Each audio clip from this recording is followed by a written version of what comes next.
اللہ تعالیٰ نے میری مدد کے لیے 4 وزیر فرمائے ہیں، مقرر فرمائے ہیں۔ ان میں سے 2 آسمان والوں میں سے ہیں، یعنی جبرائیل اور میکائیل علیہما السلام، اور 2 زمین والوں میں سے، ایک ابو بکر اور دوسرا عمر رضی اللہ عنہما۔ اسلام لانے سے پہلے حضرت ابو بکر صدیق رضی اللہ عنہ نے ایک خواب میں دیکھا کہ خواب میں کہ چاند مکے میں اتر آیا ہے، اس کا ایک حصہ مکے کے ہر گھر میں داخل ہو گیا، پھر وہ سارے کا سارا ابو بکر رضی اللہ عنہ کی گود میں آ گیا۔ آپ نے یہ خواب ایک عیسائی عالم کو سنایا۔ اس نے اس خواب کی تعبیر یہ بیان کی کہ تم اپنے پیغمبر کی پیروی کرو گے، جس کا دنیا انتظار کر رہی ہے اور جس کے ظہور کا وقت قریب آ گیا ہے، اور یہ کہ تم اس کے پیروکاروں میں سب سے زیادہ خوش قسمت انسان ہوگے۔ سبحان اللہ۔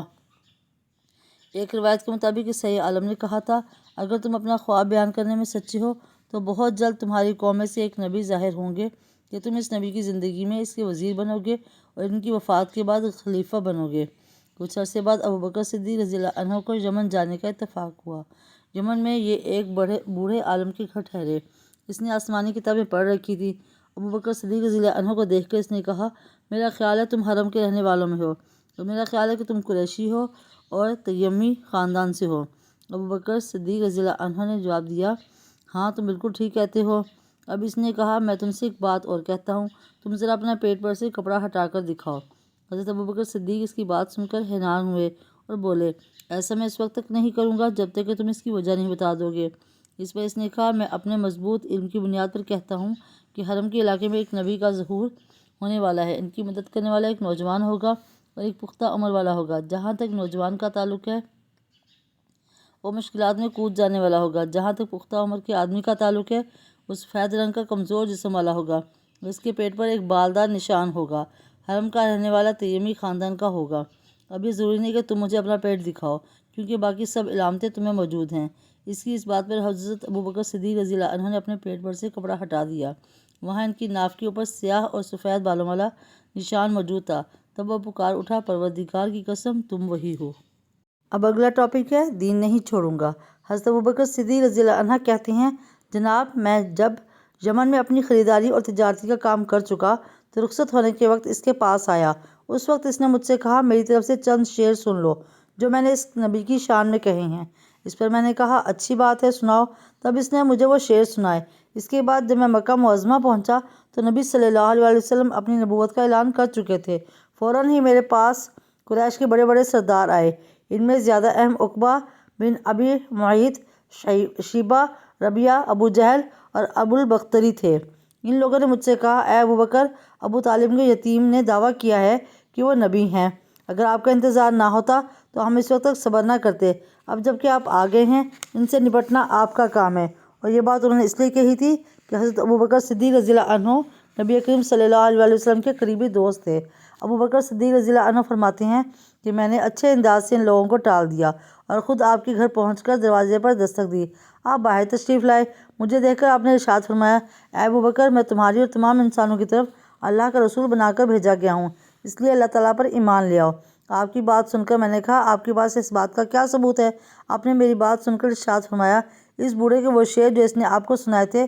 یہ سن کر میں حیران ہو گیا اور بولا، میرے دوست، میں آپ کو ان کے بارے میں کس نے بتایا؟ آپ نے ارشاد فرمایا، اس عظیم فرشتے نے جو مجھ سے پہلے بھی تمام نبیوں کے پاس آتا رہا ہے۔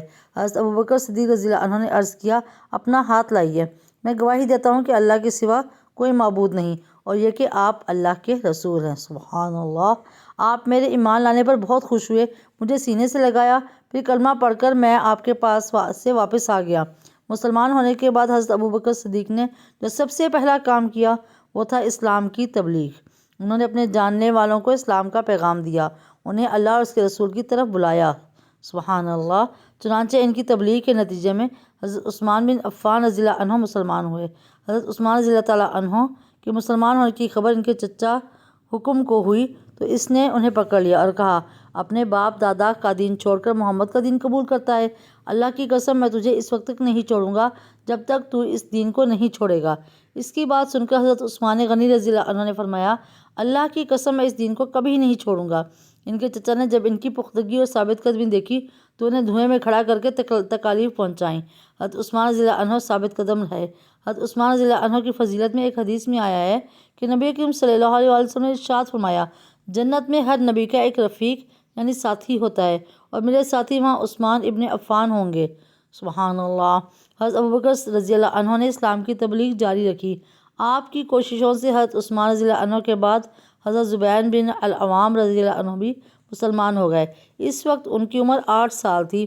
اسی طرح حضرت عبد الرحمن بن عوف رضی اللہ عنہ بھی حضرت ابوبکر صدیق رضی اللہ عنہ کی کوشش سے مسلمان ہوئے۔ جاہلیت کے زمانے میں ان کا نام عبد الکعبہ تھا۔ نبی کریم صلی اللہ علیہ وسلم نے آپ کا نام عبد الرحمن رکھا۔ یہ عبد الرحمن بن عوف رضی اللہ عنہ کہتے تھے، امیہ ابن خلف میرا دوست تھا۔ ایک روز اس نے مجھ سے کہا کہ تم نے اس نام کو چھوڑ دیا جو تمہارے باپ نے رکھا تھا؟ جواب نے کہا ہاں چھوڑ دیا۔ یہ سن کر بولا میں رحمان کو نہیں جانتا اس لیے کہ میں تمہارا نام عبداللہ رکھتا ہوں۔ چنانچہ مشرک اس روز سے مجھے عبداللہ کہہ کر پکارنے لگے۔ حضرت عبد الرحمن بن عوف رضی اللہ عنہ اپنے اسلام لانے کا واقعہ اس طرح بیان کرتے ہیں، میں اکثر یمن جایا کرتا تھا۔ جب بھی وہاں جاتا اسکلان ابن عواقف حمیری کے مکان پر ٹھہرا کرتا تھا۔ جب بھی میں اس کے ہاں جاتا وہ مجھ سے پوچھا کرتا کیا وہ شخص تم لوگوں میں ظاہر ہو گیا جس کی شہرت اور چرچے ہیں؟ کیا تمہارے دین کے معاملے میں کس نے مخالفت کا اعلان کیا ہے؟ میں ہمیشہ یہی کرتا تھا کہ نہیں، اور میں ایسا کوئی شخص نہیں ظاہر ہوا، یہاں تک کہ وہ سال آ گیا جس میں نبی کریم صلی اللہ علیہ وسلم کا ظہور ہوا۔ میں اس سال یمن بھی گیا تو اسی کے ہاں ٹھہرا۔ اس نے یہی سوال پوچھا تھا، میں نے اسے بتایا ہاں ان کا ظہور ہو گیا ہے، ان کی مخالفت بھی ہو رہی ہے۔ اللہ اکبر۔ حضرت عبد الرحمن بن عوف کے بارے میں نبی اکرم صلی اللہ علیہ وسلم نے ارشاد فرمایا تم زمین والوں میں بھی ایمانت دار ہوں اور آسمان والوں میں بھی۔ حضرت عبد الرحمن بن عوف رضی اللہ عنہ کے بعد حضرت ابوبکر صدیق رضی اللہ تعالیٰ عنہ نے حضرت سعد بن ابی وقاص رضی اللہ عنہ کو بھی اسلام کی دعوت دی۔ انہوں نے کوئی ہچکچاہٹ ظاہر نہ کی، فوراً نبی کریم صلی اللہ علیہ وسلم کے پاس چلے آئے، آپ سے آپ کے پیغام کے بارے میں پوچھا۔ آپ نے انہیں بتایا تو یہ اسی وقت مسلمان ہو گئے۔ اس وقت ان کی عمر 19 سال تھی۔ یہ بنی زہرہ کے خاندان سے تھے۔ آپ صلی اللہ علیہ وسلم کی والدہ ماجدہ سیدہ آمنہ بھی اسی خاندان سے تھی، اسی لیے حضرت سعد بن ابی وقاص رضی اللہ عنہ حضور صلی اللہ علیہ وسلم کے ماموں کہلاتے تھے۔ آپ نے حضرت سعد بن ابی وقاص رضی اللہ عنہ کے لیے ایک بار فرمایا یہ میرے ماموں ہیں، ہے کوئی جس کے ایسے ماموں ہوں؟ سبحان اللہ۔ حضرت سعد بن ابی وقاص رضی اللہ عنہ جب اسلام لائے، ان کی والدہ کو ان کے مسلمان ہونے کا پتہ چلا تو یہ بات انہیں بہت ناگوار گزری۔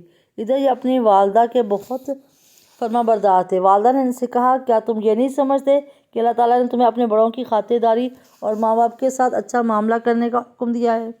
حضرت سعد رضی اللہ عنہ نے جواب دیا ہاں بالکل ایسا ہی ہے۔ یہ جواب سن کر والدہ نے کہا بس تو خدا کی قسم میں اس وقت تک کھانا نہیں کھاؤں گی جب تک تم محمد کے لائے ہوئے پیغام کو کفر نہیں کہو گے اور اصاف اور نائلہ بتوں کو جا کر چھوؤ گے نہیں۔ اس وقت کے مشرکوں کا طریقہ یہ تھا کہ وہ ان بتوں کے کھلے منہ میں کھانا اور شراب ڈالا کرتے تھے۔ اللہ اکبر، استغفر اللہ۔ اب والدہ نے کھانا پینا چھوڑ دیا۔ حضرت سعد رضی اللہ عنہ نے اپنی والدہ سے کہا خدا کی قسم تمہیں نہیں معلوم اگر تمہارے پاس 1000 زندگیاں ہوتیں اور وہ سب ایک ایک کر کے اس صورت سے ختم ہوتیں تب بھی میں نبی کریم صلی اللہ علیہ وسلم کے دین کو ہرگز نہ چھوڑتا۔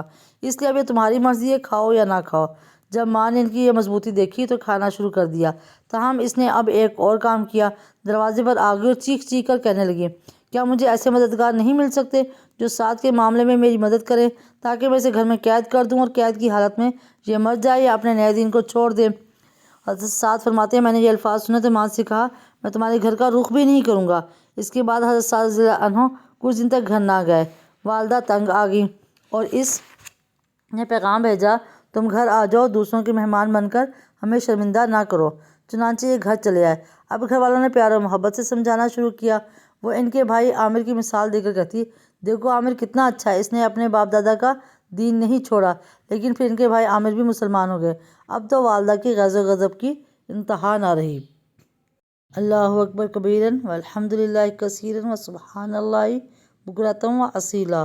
جزا اللہ عنا محمد صلی اللہ علیہ وآلہ وسلم ما هو اہلہ۔ اللہم اغفر امت محمد صلی اللہ علیہ وآلہ وسلم، اللہم تجاوز عن امت محمد صلی اللہ علیہ وآلہ وسلم، اللہم ارحم امت محمد صلی اللہ علیہ وآلہ وسلم۔